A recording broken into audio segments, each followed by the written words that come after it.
10-12 বছরের বাচ্চা এবং তার মা দুজনে গেছে একটা মন্দির পরিদর্শনে। এবার মন্দির পরিদর্শনে গিয়ে দেখে মন্দিরের সামনেই দেখবে একদম যখন গেট শুরু, সেই গেটের সামনে রয়েছে দুটো সিংহের ছবি, মানে মূর্তি।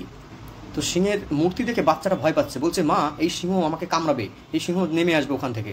তখন ওর মা ওকে শোনাচ্ছে যে না পাগল, এটা একটা মূর্তি, এটা কখনোই জ্যান্ত কিছু না, এটা তোকে কিছু করতে পারবে না। তারপর বাচ্চাটা এবং তার মা সেই যেখানে মন্দিরটা রয়েছে তার ভেতরে প্রবেশ করে এবং সেখানে গিয়ে দেখে একটা গরুর মূর্তি রয়েছে। তো একটা গরু বলতে একটা গাই গরু যেটাকে বলা হয়, যা দুধ দেয়। তো দেখে বাঁট দেখে বলছে মা চলো আমরা এই গরুটাকে আমরা দুইয়ে দিই, অর্থাৎ দুধটা আমরা বের করি, চলো মা। তো ওর মা বারবার বলছে পাগল, এটাও মূর্তির, এটা একটা কি দিয়ে লোহার না, এটা একটা ইট পাথরের মূর্তি পাগল, এটা জ্যান্ত না, এটা কখনো দুধ দেয় না। তার কিছুক্ষণ পরেই সামনে গিয়ে দেখে আর একটা মূর্তি, সেটা একটা ঘোড়ার মূর্তি। এবার ওর মাকে বায়না করে মা চলো আমরা না ঘোড়ায় চড়িনি, আমি না কখনো ঘোড়ায় চড়িনি, আমাকে একটু ঘোড়ায় চড়াও না মা। তোর মা তখন বলে পাগল এই এটাও মূর্তি, এটাও ইট পাথরের তৈরি, এ কখনোই নড়াচড়া করতে পারে না, ও এক জায়গায় দাঁড়িয়ে থাকে আর এর ভেতরে কোনো প্রাণও নেই। তো এরপর এই কথা বলতে বলতেই তার মা তাকে মন্দিরের মধ্যে প্রবেশ করায় এবং সেখানে গিয়ে দেখে যে বেশ কিছু মূর্তি রয়েছে। সেখানে ওর বাচ্চাটাকে বলে বাবা তুমি এখানে নমস্কার করো, মাথা নিচু করো। তখন ও বলে কেন মা এখানে মাথা নিচু করবো? তখন ওর মা বলে তোমাকে আশীর্বাদ দেবে বাবা। তখন বাচ্চাটা প্রশ্ন করে মা এটাও তো একটা মূর্তি, সে আমাকে কি করে আশীর্বাদ দেবে? না তার জীবন আছে, না তাকে আমরা নড়াচড়া দেখতে পাচ্ছি, তাহলে সে আমাদের কি করে দিতে পারে?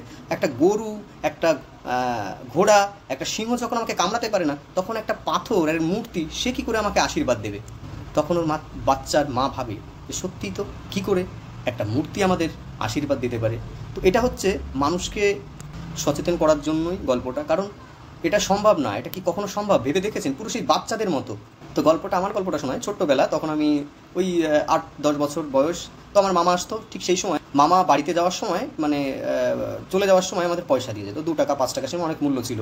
তো আমার ওখানে মামা তো ভাইরা ছিল, আর আমি হচ্ছে আমার মামা সবাইকে 2 টাকা 5 টাকা করে দিয়ে যেত। সেভাবে আমাকেও দিয়েছে। এবার আমার মামার আরও যে মামারা ছিল তাদের ছেলে মেয়েরা রয়েছে, তাদেরও দিয়েছে পয়সা। তখন আমার একটা কি যেন একটা জিনিস কেনার তখন একটা লোভ ছিল যে আমি ওই জিনিসটা কিনতে হবে, তখন আমার টাকায় শর্ট পড়ে যাচ্ছিল। তো তখন আমি আমার একটা মামার আর কি আমার থেকে বড় হয় বয়সে, তো তার কাছে 2 টাকা ছিল। এই 2 টাকা নেওয়ার জন্য আমি তাকে কিছু বিষয় আমি বলি। বিষয়টা হচ্ছে গল্প দিয়ে শুরু করি, যে বলি বন্ধু দেখ ভাই একটা কাজ করতে পারিস, এই যে 2 টাকা না, এই 2 টাকা তুই যদি ভগবানকে দিয়ে দিস তাহলে তোর বড় হয়ে কিন্তু তোর পাকা বাড়ি হয়ে যাবে, গাড়ি হয়ে যাবে, অনেক কিছু তুই পাবি। হ্যাঁ, এবার ও না এরকম মাথা উঁচু করে শুনছে যে সত্যি তাই হবে। আমি একদম, তার জন্য কিন্তু মন্ত্র পড়তে হবে, আমার কাছে কিন্তু মন্ত্র আছে, আমি সেই মন্ত্র বলবো তারপরেই কিন্তু কাজ হবে। তো বলছি কীভাবে? আমি চল দেখাচ্ছি। তারপরে ওকে আমি বসাই আমার সামনে, আর আমি বলি একটু জল নিয়ে আয়। এবার জল নিয়ে আসে সামনে, এবার ওর সামনে সেই জায়গাটাতে একটু মাটি খুঁড়ে নিই এবং তারপরে ওখানে জল দিয়ে দিই।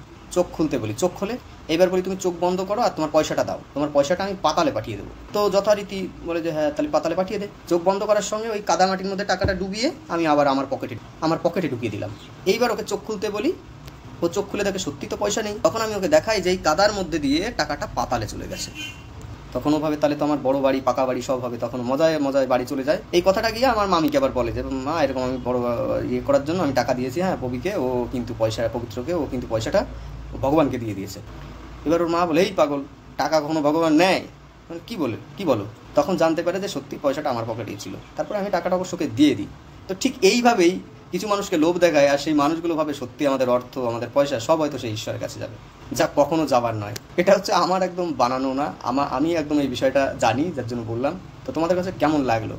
এইগুলোই কি হচ্ছে না এখনকার সমাজে? তো এইগুলোই দেখানো হচ্ছে, মানুষকে শুধু লোভ দেওয়া হচ্ছে আর বোকা বানানো হচ্ছে, আর তার কাছ থেকে অর্থ আদায় করা হচ্ছে যে কোনোভাবে। এই ব্যবসাগুলোই কিন্তু ধর্ম ব্যবসায়ীরা করে চলেছে। তো যাই হোক, ধর্ম ব্যবসায়ীদের থেকে দূরে থাকো, মানবিক হয়ে ওঠো, মানুষের ধর্ম পালন করো। ভালো থেকো।